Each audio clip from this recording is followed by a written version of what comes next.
দিবেন না। আজকে যদি আমার বুকে গুলি লাগে, আমি জানি এই ধরনের একটা প্রোগ্রাম হবে, এসে বক্তৃতা দিবেন, তারপর চলে গিয়ে আবার হচ্ছে সিট নিয়ে নেগোসিয়েশন করবেছে। যেহেতু আরপিও সংশোধন হয়েছে, এখন অন্য দলের মার্কায় নির্বাচন করতে পারবে না বলে নিজের দলের মার্কা বিলীন করে দেওয়ার জন্য তারা রেডি হয়ে আছে। এসব জাতীয় ঐক্য, এগুলো মেকি।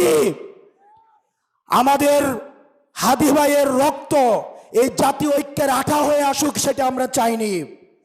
আপনারা যদি দেশের প্রশ্নে, সার্বভৌমত্বের প্রশ্নে, বাংলাদেশের প্রশ্নে দলীয় স্বার্থের ঊর্ধ্বে উঠে আমরা 1 আগস্ট, আমরা 3 আগস্ট 2024 সালে এই শহীদ মিনারের বেদিতে দাঁড়িয়ে যেভাবে আমরা ফ্যাসিবাদের বিলোপ এবং নতুন রাষ্ট্র ব্যবস্থা বিনির্মাণের যে এক দফা দাবি দিয়েছিলাম, আমাদের সেদিনের মতো আবার ঐক্যবদ্ধ হতে হবে।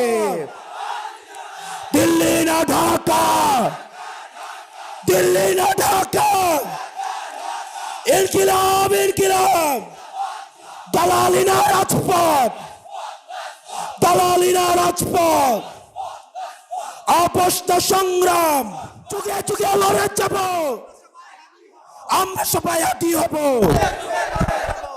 আপনার আমার মৃত্যু এই নির্বাচন কমিশনের কাছে কেবলমাত্র একটি সংখ্যা। অথর্ব নির্বাচন কমিশন বলে হাদির মৃত্যু নাকি একটি বিচ্ছিন্ন ঘটনা। আমরা এমন একটি বিচ্ছিন্ন ঘটনা তোমার সাথে যেন ঘটে সেটির অপেক্ষায় থাকলাম। কারা তাকে নিয়োগ করেছে?